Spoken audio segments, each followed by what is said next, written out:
Stop. Oh, the CD player.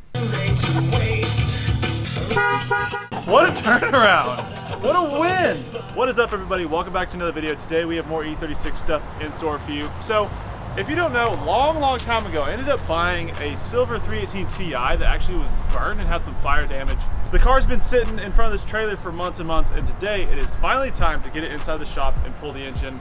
So let me give you a little backstory on it. So I saw this car for sale on Facebook Marketplace, paid 580 bucks for it. It does have fire damage underneath the hood. I made a video on it a long time ago. I'll link that here if you want to check it out. So this car was actually running when it caught fire. Overall, the car is not too bad. The windows were down whenever it caught fire, so they were still down.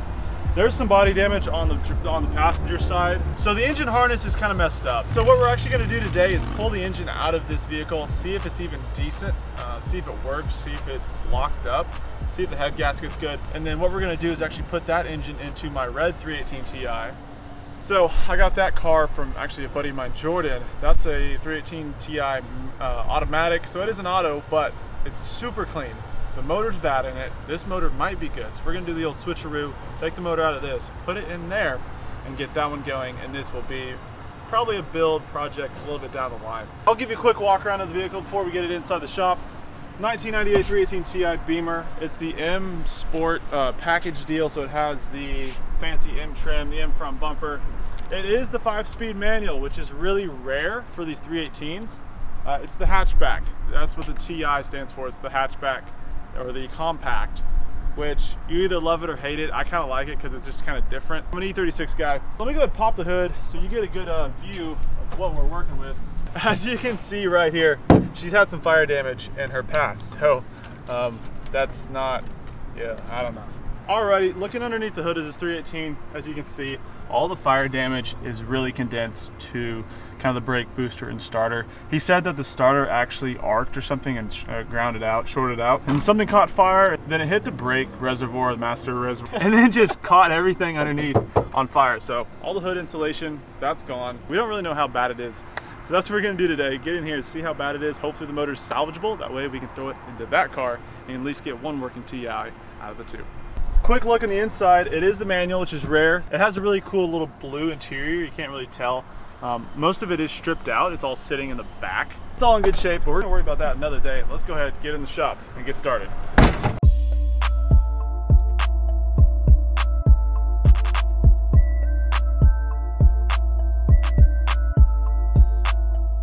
First step to pulling this motor is actually we're gonna pull the front end off this car.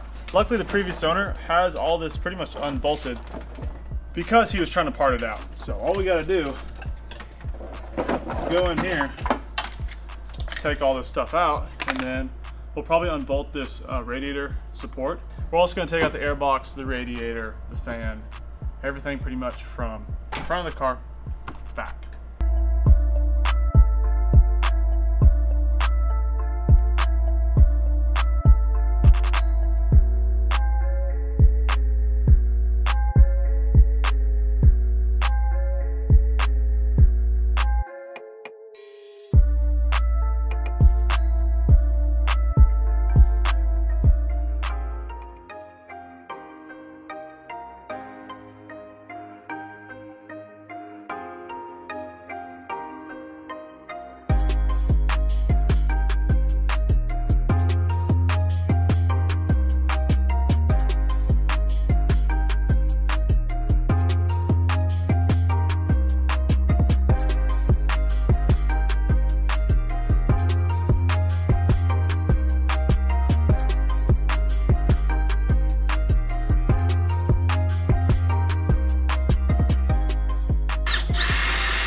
So what I'm doing right now is actually drilling out the spot welds on this front radiator support.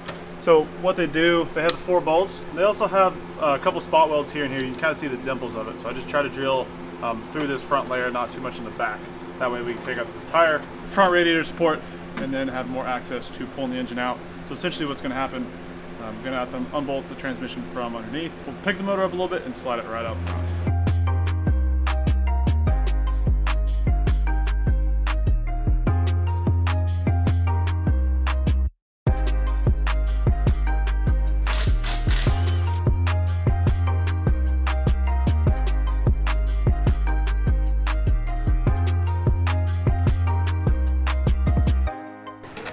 now what I'm doing, I'm gonna go ahead and take out this ECU.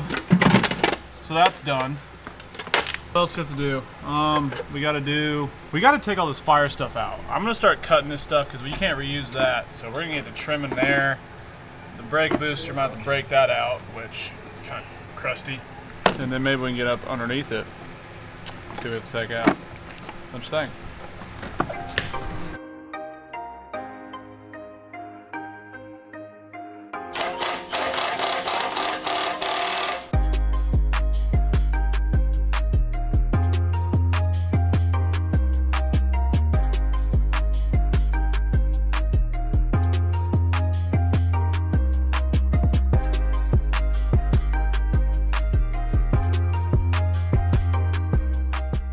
Well, we got everything out of the way, got the chain hooked up. The chain's not in the most ideal place, but I think it'll work.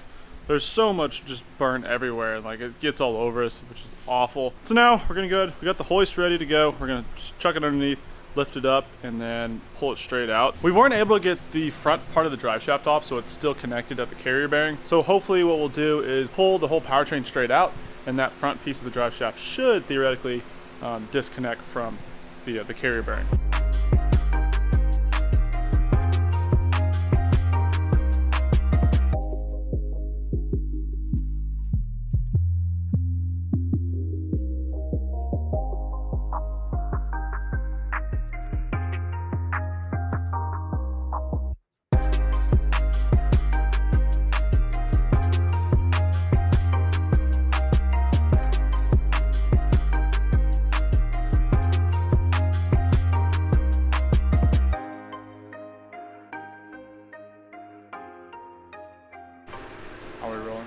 Alrighty, got the motor out of the car, fought it a little bit. So whenever we put a socket on the front, whenever the motor's inside the car, the motor wouldn't turn over, which might be it's locked up. Another theory that we had was that something was just kind of burnt or melted. As you can see, the clutch is actually had some of the fire within it, so we're gonna buzz this clutch off and see if we can get this flywheel to turn over. That a lot of the heat was right here next to the starter, so I'm not sure if that got inside, or we haven't even looked at the oil in this car. Our fingers are crossed that this engine's good, so that way we can throw this into the red TI. Worst case, I don't know if we want to rebuild this. Scrap this and get another one out of the salvage yard, or I don't know. But we're gonna go take this clutch off. Might be able to tell a little bit more with it off. It's a little, looks about like it's not bad. So that movement is the dual mass flywheel or whatever. We're trying to see if the flywheel will rotate, which I don't know if it's getting caught on something. Just pulled the plugs. It's not looking hopeful for this engine. We're trying to crank the engine over by hand, of course. There's nothing on the front, nothing on the back. We hope that the clutch was like oddly melted to something or something weird, but it's not. Trying to turn it over. And I'm literally like tightening or loosening the crank bolt before anything moves. So she might be locked up. Flames or water that got in there whenever they're putting it out or whatever. So I guess I'm gonna buzz the valve cover off. Maybe that way we can see what's inside of it. Bro. Andy, let's see what we got. Honestly, doesn't look bad. It looks pretty normal. There are a few lines in these. Well, actually, shoot.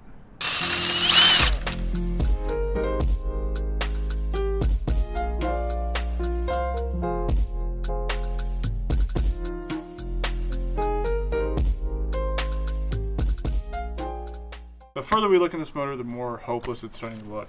If you take a look down the head gasket down here, it's seeping something. If you look in the valves, it looks a little iffy.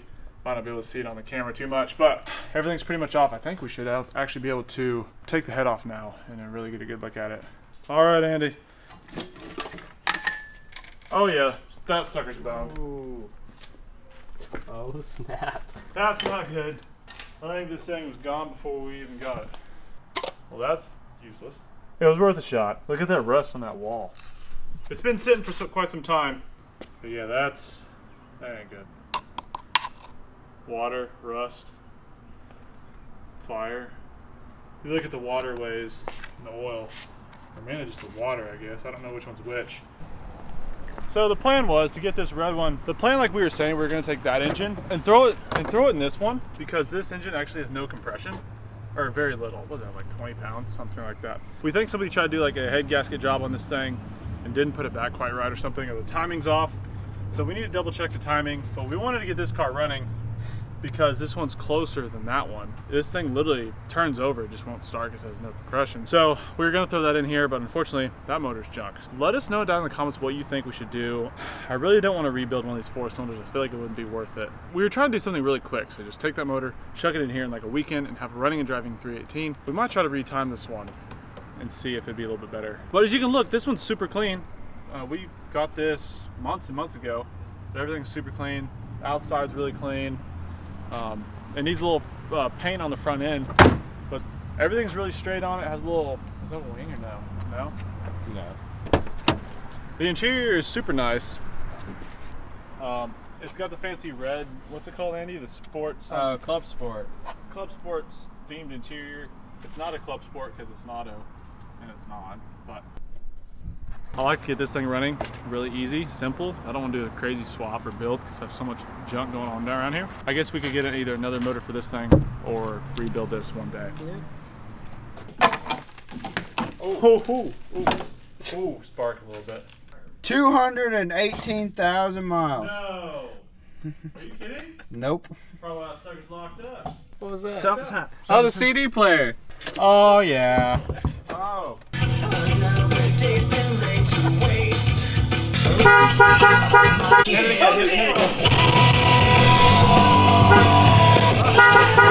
What a turnaround! What a win! Whoa, don't move it! Alrighty, so we found a lot of different things out about this car today. First off, the motor's junk. So we're gonna take that, throw it in the dumpster. There's nothing really savable on it. Second off, we got the windows up, which is good. I think that's a win, so we don't have trash bags. It looks bad outside. Another really positive note is that the fuse box actually works. All the wiring underneath is A-OK.